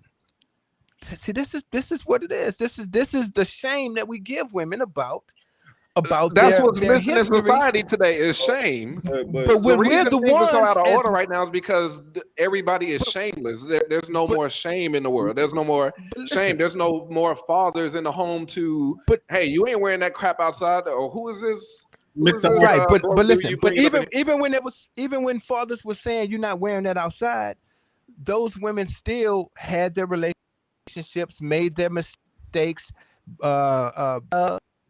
and had incredible families. That doesn't make that exactly went to Freaknik and then fell in love. That turned out. I think at the end of the day, a lot of what Wes is saying is it would be a tragedy for a man or a woman to jump into a relationship, marry someone, and not fully know themselves, and end up having to divorce anyway. No, I agree with that, but here's the irony of it for me, and I said this on Tuesday, is just a lot of mixed signals being sent out by women. And people misunderstood me and thought I was speaking on Lori Harvey. I wasn't. I meant by women, because when Lori Harvey got into this relationship, we got to go off of what social media is telling us, because socially the message was everybody was so happy for her. She got the guy of her dreams, yada yada yada, and that was goals per se, right? They bashed all the men that were before her. Future took a bashing like he always does, because with any woman he deals with, because he wasn't the right guy for her. Michael B. Jordan's going to treat her right, blah blah blah blah blah. Right? Nobody questioned if he was a good man. Nobody questioned that. But now this happens, it's a whole flip, and it's like, oh, well, this and that, and you should be happy, and maybe he wasn't the good guy. We weren't saying that just 4 or 5 months ago. You know what I mean? That's why it's just like, what is it? And you know what? I want to say this. Perception and reality are not the same thing. Because she messed with some high-volume body count cats. Well, thank you. I was about to take it there. Now that adds a considerable amount of wear and tear on spiritual wear and tear too. Now, on the flip side, you got this chick who quote unquote they used to call the video vixen. She's still bodying cats, right? In the third books. And everybody knew she was shameful, and they still they expected that from her. So I'm going back to the perception and reality. What Shaheed brought out was powerful because the expectation was she got the great catch, and she danced with him for a whole year and a half. Then all of a sudden, I don't want to do that because I'm too young. But she messed with cats my age. You don't do a whole year and a half, and those were all short stints. Michael B. Jordan was the longest one. It's not like she was lying in wait and she was like waiting for this beautiful catch to happen. She's out there doing her thing, and she will continue to do her thing, in my opinion, because I think she really is not a woman that really wants to settle down no time soon. It might be 10. Here are my two problems with Harvey, right? Number one, you dated a father and a son. That is completely wrong. That's number one. That's on my list. I didn't know she dated Diddy and his son. That's crazy. Number two, if the roles were reversed, let's say it was like Russell Wilson and Sierra, right? And Russell Wilson, after a year, dumped Sierra. Everybody, oh my God, I can't believe that you let her go. Man, she this, she that. Oh, you let this bad one, you let one slip through you. They be dogging Russell Wilson. So keep the same energy and let's not have a double standard when if you're going to, put a man on blast for leaving a good woman, do the same thing. Don't just say, oh, she's 25, she's young, she's wealthy, she's good looking, she'll find another great man. The chances of you finding another quality man, the more you gather wealth, the more that you become full of yourself, the more egotistical you become, they diminish. The more your ego swells, the less somebody wants to tolerate you. And that's just a fact of life. Nobody wants to tolerate somebody whose ego has swollen so large that you can't be helpful, you can't be kind, you can't be loving, you can't be patient, you can't be gentle, you can't, you can't be comforting when I need you to be, right? That's I won't say a lot, but that's some women today. They have degrees, they have homes, they're insufferable because they have all of these things and their ego is large. And so when you tell a woman, well, I don't want to hear about your degree. Well, what you trying to say? You don't want to hear about my accomplishments? I'm proud of that. Listen, sweetie, I'm not saying your accomplishments is wrong, but that's not the things that's going to make me like you. That's all we're saying. So if she continues to swell on her accomplishments, she'll probably be less cooperative. What does that say? Caught sending flirty to Jack Harlow. Wow. Breaking Michael B's heart. But so That's just a couple of things because Daryl kind of touched on it. But yeah, it's just like you say a few guys, but these are high body guys that she was with. So nobody's really talking about the biological, pair bonding abilities that that impacts women more. So it's just like all that residue that I'm not gonna get all too deep and too spiritually deep on this, but it's just like with guys with Future and things like that, and Puff Daddy, who's been sleeping around with the whole industry. It's just like these are demons she's allowing into her body. So it's just like that affects women's pair bonding abilities. And I think it's 3, 4. Once they get the 3 to 4 partners, it starts really impacting the woman's pair bonding ability. So, and it's just like the proof is in the pudding because it's just like she's literally just bouncing from guy to guy to guy. And so to this comment here, no, she got the guy of our perceived dreams, not her dreams. We typically know across the board with us men, once we find a woman that we know is right for us, how fast it takes for us to move. So with that statement right there, how long does it take for women to understand or not understand that this is the guy of your dreams? I think he was just too clean cut. He wasn't. Because I don't think it takes a year or a year and a half for a woman to figure out, like, this is the guy of my dreams. He wasn't bad boy enough. I agree, Daryl. He probably wasn't bad boy enough, right? He wasn't, I want to dog you out type of woman. Some, and I've heard it from women that I've dated. Some women feel like the bad boy is going to protect them. When truth of the matter is, the bad boy is not just, he pretends to be tough. Like some of them are not even really tough. They just have that persona, right? With women. He might. Now you got some that are tough, but some that aren't because they just got to, like how he said earlier, you've developed this persona in this perceived persona, so now you got to keep it up. It's crazy. Want to push your car. This could also be Steve Harvey's karma. You never know. Like he did put out a book telling women to think like or act like a lady, man. like a man, and now Yep. your daughter is behaving like a man now. So it could be his karma. You know, I don't know how true that is. She was caught DMing Jack Harlow, but hey, she's a single woman. If she was, hey, whatever. But you know, this is a man's behavior. Like, you right out of a relationship, and to numb the pain, you in a bunch of DMs. So this could be her father's karma. Who knows? And this Jack Harlow, I know you're about to go West. This Jack Harlow thing, this wasn't like after. As soon as they broke up, she started initiating contact with Jack Harlow. If the rumor is true, trust me that this was going on 2-3 months before the breakup, because we all know that women mentally check out before they physically check out of a relationship. So she already had one lined up, and that probably led to. It's all speculation because, like I said, we don't know, but.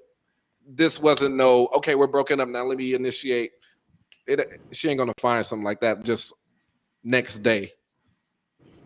Go ahead, Wes. She gonna mess around, have a book like your girl, the video vixen. She's gonna have a book. He was already waiting in the wings. Yo, listen. Or she's listen. This is hilarious to me. She's 25. She's 25. What does age have to do with it, Wes? What age has to do with it is that there's a whole world of people out there, and you know, we're all over 25, so we've dated people. Some of us have had more extensive relationship and dating lives than others, and we've dated women who have had a vast like the dating life of a woman can look so diverse. It could be one woman. It's just amazing to me that in 2022 we're critiquing a woman's dating life. I mean, listen, let's critique the woman that's in front of us, right? But to say that like she's like Chris, you immediately said, like, you know, I forgot what it was you said, but it was all about possibly being the issue. Let me ask y'all this. I said great guy. I said a woman with more accomplishments that has a large ego is less likely to be cooperative. Yeah, no, I wasn't thinking about that part. Let me ask y'all this. What did y'all think? If he couldn't sexually satisfy her, then what? Is she? You should have been. It don't take you a year and a half to figure that out. It takes you after 3 or 4 times. You already know. Like, you don't get up into a point where he's falling more in love with you and he's about to propose to you that you make that you come to realization. Right, but we're taking away the power of the man, that he doesn't have some sort of influence, that he doesn't have some sort of charm about him, that he doesn't have some sort of way of retaining that woman. Wes, how do you take away her complete responsibility in this? No, I'm not taking her power. I'm You're literally saying, well, what about this? What about this? What about this? No. What I'm saying is that. Go ahead, Wes. I'm sorry. I'm giving her the responsibility. Yes, she's responsible. What's wrong with responsible for her own choosing what she and what she doesn't want, and for how long? That's what I'm saying. Okay. It's her responsibility. I'm saying, hey, she get to make choices too, right? Like, when did women not get to make choices about who they? I respect that.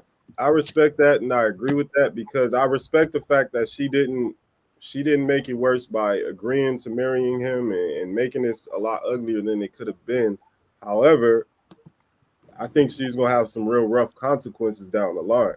Like I said, Lori Harvey is not real. Like, she's Steve Harvey's daughter at the end of the day.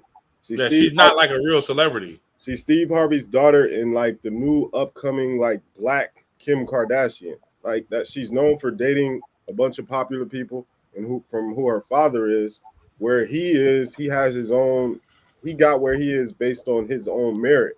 So correct. I don't think he'll have trouble. I think he's a lot more hurt than her, because I do believe he was intentional, and I do believe he truly wanted her.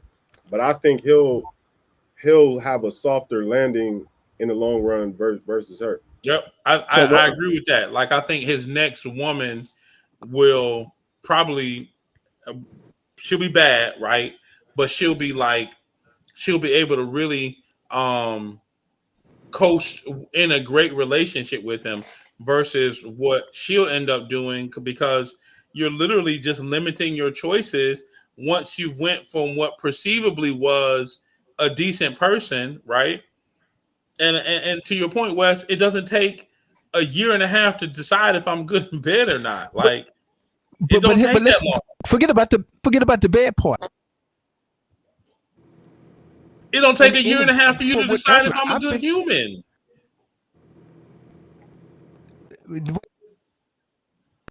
In my opinion, compatible having plenty of people have relationships that last a year, 2 years, 3 years, and it doesn't work out. People have marriages a year, 2 years, 3 years, and it doesn't work out because they're still Where my betting guy, boy? finding things out.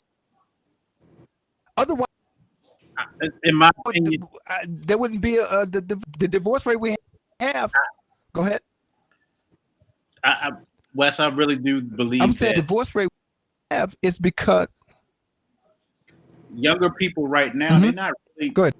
They're not really intentional about getting settling down and getting married. They still want the benefits of being in a marriage, but not really having. But that's always been the case. Yeah. So that's no different from when we was coming up, DB. Yeah, but what I'm saying is what people know now, what's on record is Michael B. Jordan is intentional about he wants to settle down and have kids and family. She doesn't want to do that. I think her profession, she's a model. Their looks and their bodies are their number one asset. So to get pregnant and have a family right now, I mean, she rich, but she ain't Giselle. So Steve, not Steve, Chris, can we put this Destiny's comment up? Because she made an interesting point. She says she's going to remain desirable because she's a mystery. Men like solving mysteries and cracking the code. No, men are going to.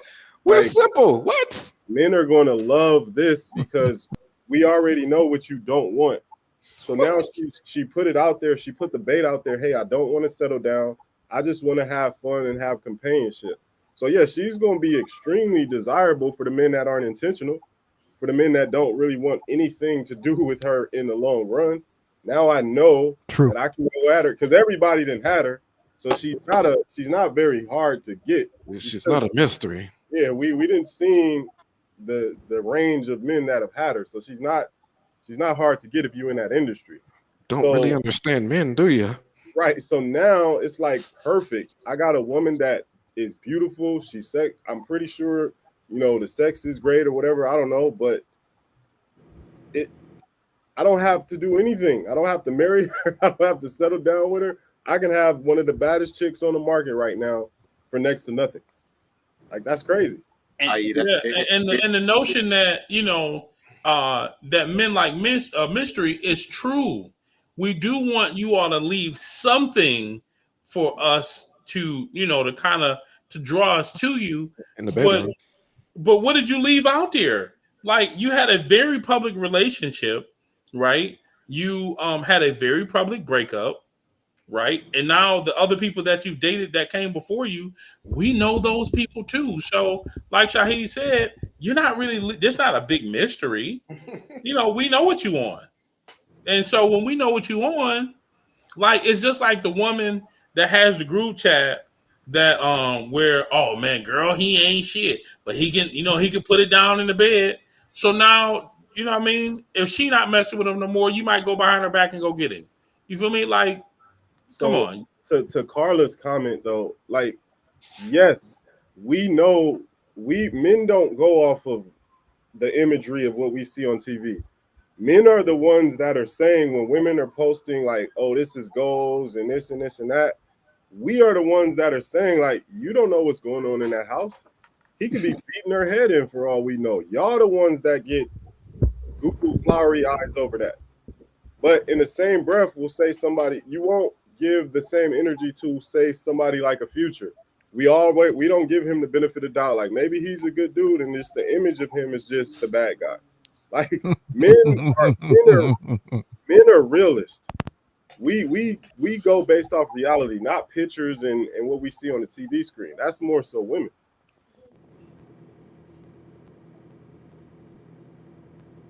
Yeah, I agree with you. I hate on the mystery thing. Future is a kind, upstanding Yeah, gentleman.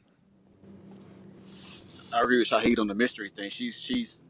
Yeah, men do like mystery, but she is not a mystery. Like, like she's out in the open, especially if the Jack Harlow thing is true. Jack Harlow, even if he was an intentional man, if he has a shot at Lori, it's only for fun because he knows she just got out of a 1 year relationship. And if it's happening that fast, well, shit, let me get what I can to keep it moving. But I do think it needs to be said though that I, at least me and probably Wes, I'm not advocating that just because a woman finds a good man at 25 that she has to marry him.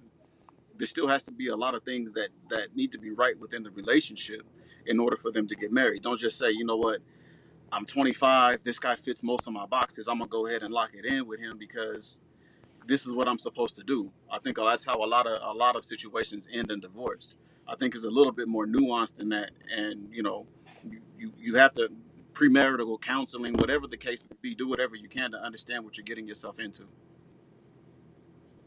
And men do the same thing too. Just like if we take, I hate to just invoke this name, but remember how Will was going after Pepper, and she didn't think he was thug enough, and then Right. he ended up marrying old girl and got a whole bag of whoa. Oh, men do it too. It's not a it's not we're not monoliths, but at the same time, I think for the majority of it, we when we know what we know and what we want, we'll be intentional about it. That's And you just that's why we take so long to get to that point. But once we get there, our mind gets made up, and then we're real deliberate. You just made a good point, DB. You just brought to mind for me the fact that with men, with us, we talk. When we're younger, we go through.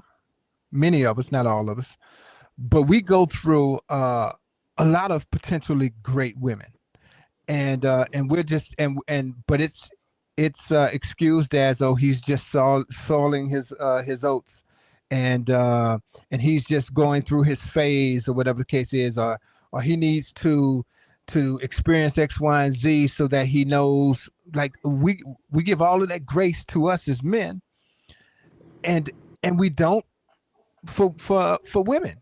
It's because it's they're wild. supposed to be chased. That's why. I don't think it's just that. I think it's that whole notion, and we got into it a while ago and kind of spoke about it on Tuesday. I think it's the whole notion that women are supposed to mature faster than men, which may be partly true, but along with the quicker maturing, we also don't teach men and women the same thing. We want to say that women are more naturally moving towards relationships. Women are also more naturally taught to do certain things in relationships. They're more naturally Right. taught that you're supposed to cook and clean and take care of your man and all this other things. While we are not taught that, we are not taught responsibility and that in relationship realms. We may be taught about money, we may be taught about going out and work with the God dang what the benefits of being a good hardworking man is. We may be taught these things, but I don't remember, and I'm pretty positive that most men are not taught how to be a good husband, let Or alone boyfriend, boyfriend, even. Exactly. let alone brother, let alone uncle, anything in that realm, especially to a young girl. We can be a good uncle to our nephews because we're gonna teach them sports. We're gonna teach them how to hunt. Basically, we're gonna teach them to be men. But when it comes to interacting with women, we're not taught how to do that. And I think if we did that, we would find that the maturing gap for relationships is not as big as what it is, as big as what the perception is today. So one of the things, and I'll close it out here, right before we get to our next questions, is attachment styles. I wonder what her attachment style is, and that's where I end. So to the question that was emailed to us, I'm going to start with our second question. The second question is, can a woman ever be too smart for a man? In other words, if she's smarter than you, is she too smart? So if she's exceptionally smart, she needs to look for men who are smart or smarter. Can a No, woman be too smart for a man? no, Wow. no. I mean, at the end of the day, Wow. if you try to intellectualize this thing, you're gonna miss out on some great conversation and some great bonding and relationship uh, connections. Because I think it's a lot of people out here. I've seen it all the time where you got people that got 4, 5 degrees and they're looking for somebody that's on that same level. And I get it.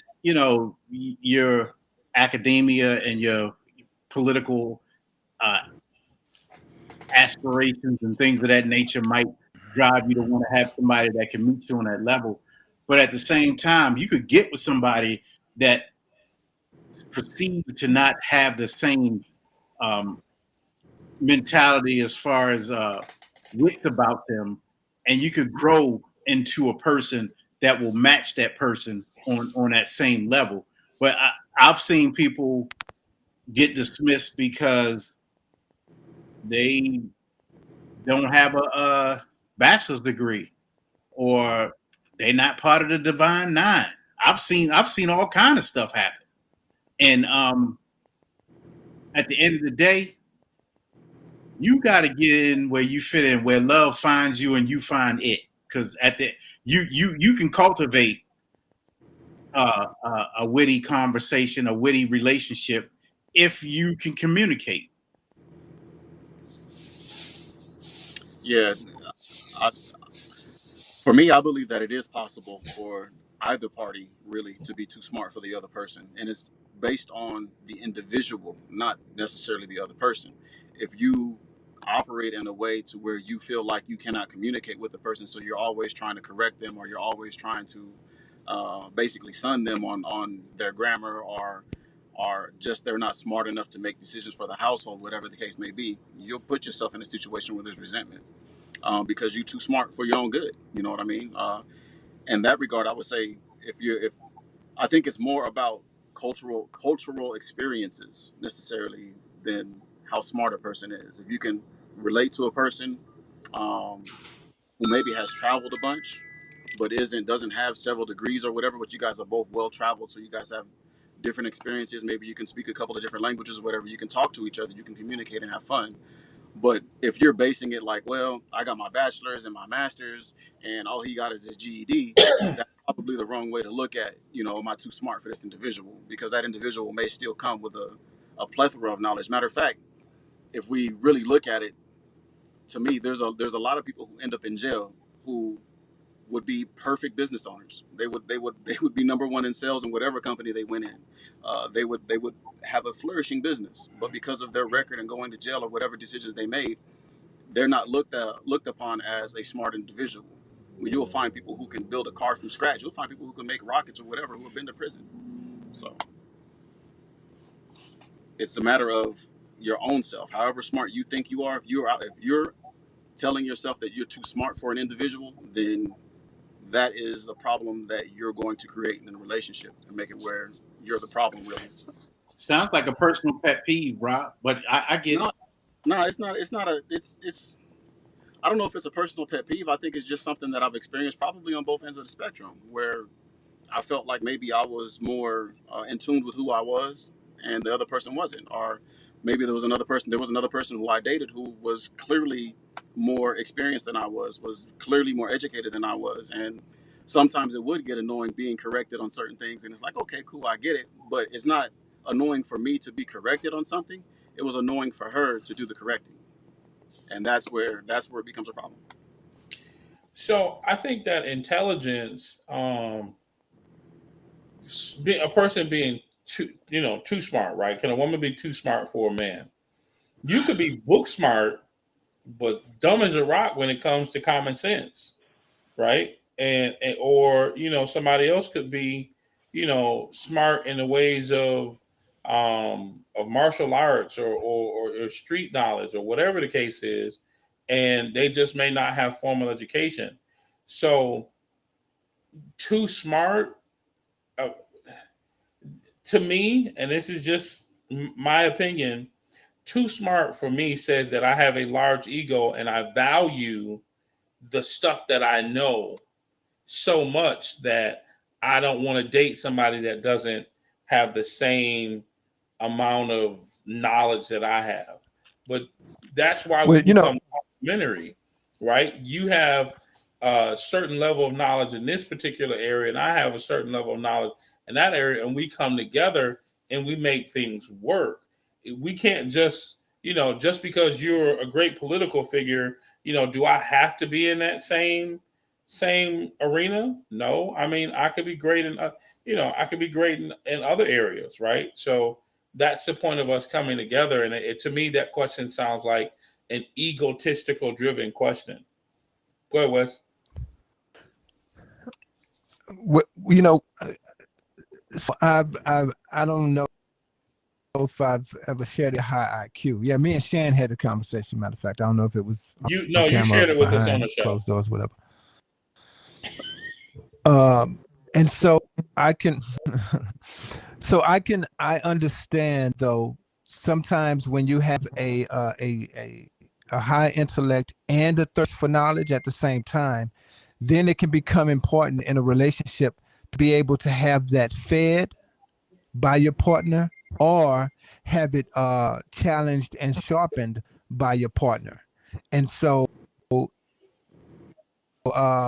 if there's a huge disparity, a person can be too smart, or you can be too smart for someone because they're not able to.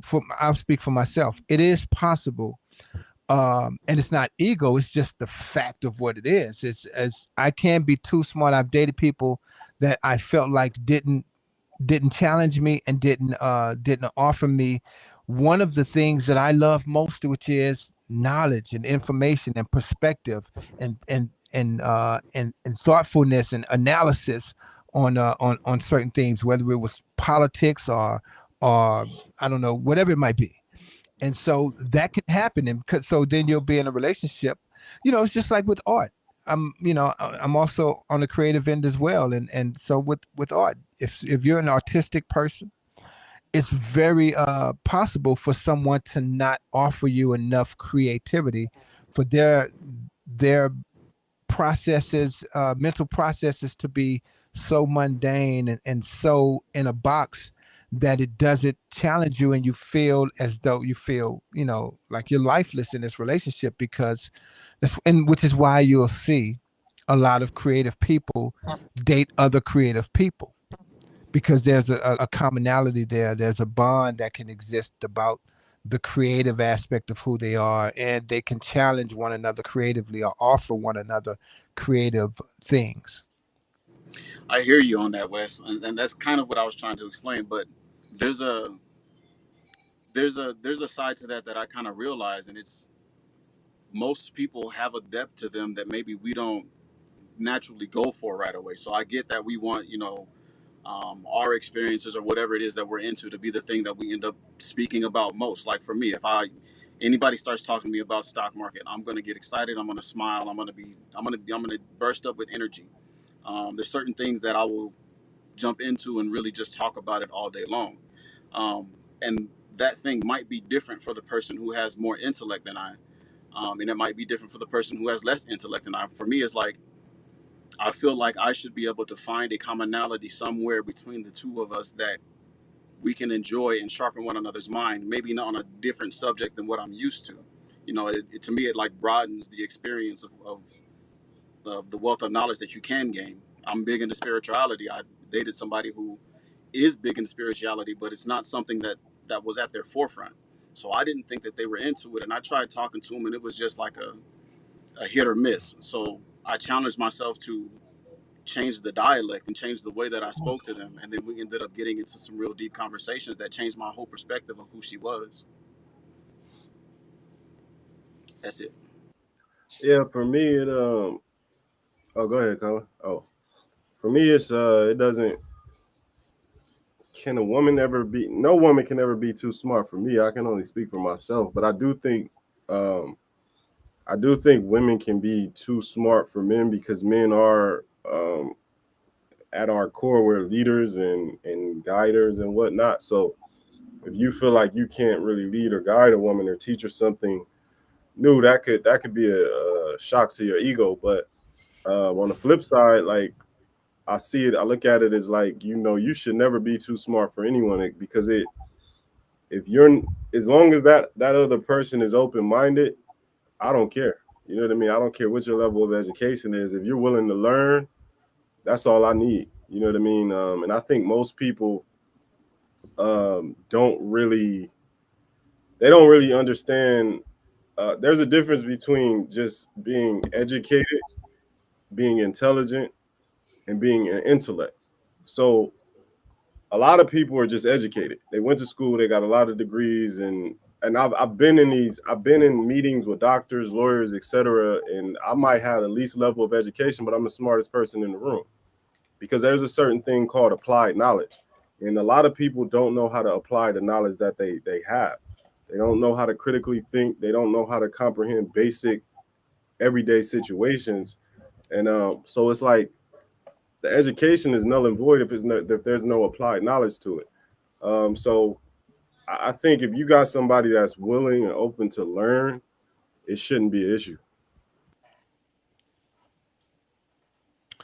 Yeah, I'll add, because all the answers were on point, and a lot of things I was gonna say. So yeah, with too smart, it just goes back to what Chris was saying. It's just like, I think it's just an ego thing, and then it could just be, it could just not be chemistry in a relationship. So if one figures that they're too smart, there could just be a compatibility issue. But yeah, being open-minded, because me myself, I'm open-minded, and I appreciate that about my woman. She's open-minded also.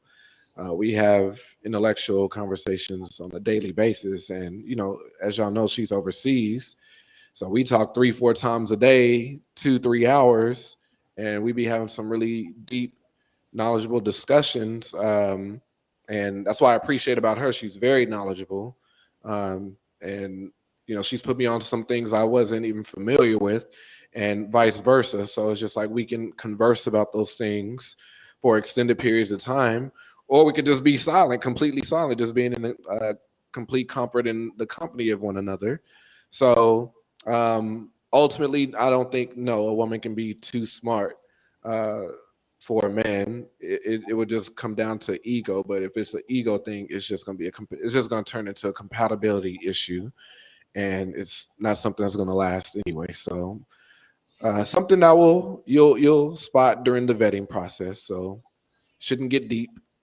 But yeah, that's my 2 cents. Sweet. Man, I love the show. I hope you guys love it too.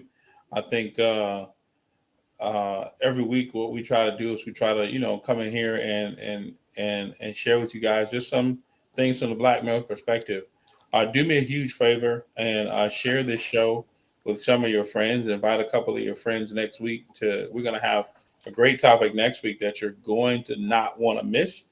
I want to thank all of these gentlemen for always being present, being some of the best gentlemen that I've ever met. I actually got an opportunity to meet Robert in person.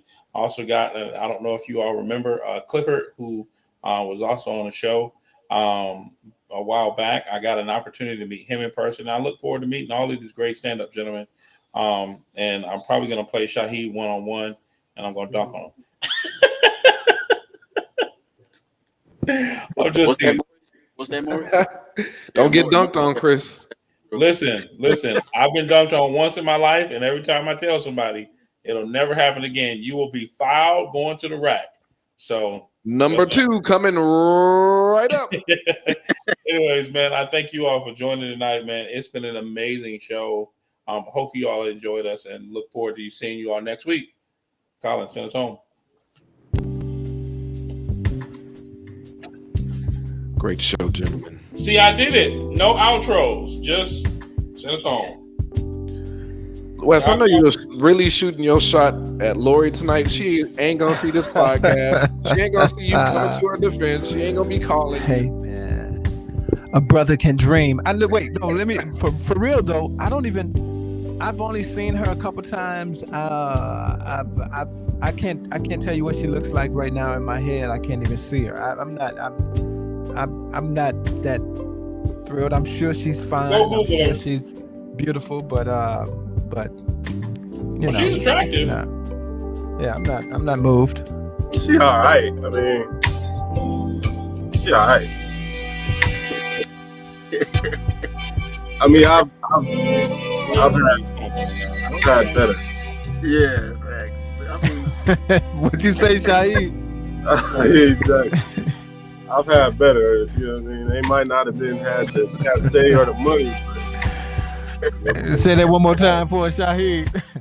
Don't repeat it, Shaheed. Don't repeat it. Come on, Shaheed. Give it to us one more time, brother. I've had better. Wes, you can't miss your last 10 seconds, man. Yeah, you haven't been here for like the last 2-3 episodes. I've had to fill in for you. Yeah. Hey, man, I don't know, man. Robert, how was the vacay? oh man, it was amazing. Being out of Panama City, Panama, it was nice. Got to float in the water. Found a wine festival out there. It was amazing. It was pretty nice. Having to refresh myself in Spanish and then moving up in that atmosphere was interesting. That's dope, man. Again, Shannon Rawls, happy 5-0 big dog. Yes, happy birthday, brother. It's a pleasure to have you join the club. I'm 10 years away from hitting that milestone. Wes, what can we expect? A lot of backaches, a lot of potential knee injuries. So you know, stay in shape. Get in shape right now while you can, while you guys are young. And yeah, hey man, but I'll tell you, man, getting older has its perks, man. You tend to understand who you are, not just who you are to yourself, but who you are in the world. Your perspectives change and evolve. And there's something about being on the other side when you hit that 5-0, man. There's something beautiful about knowing. I hate to say it, but about knowing that time is ticking. There's something that comes along with that allows you to seize the day, carpe diem. Mm-hmm. You know what I'm saying? Just relish all of those moments. So you're funny, man. So yeah, just don't get old. Get better.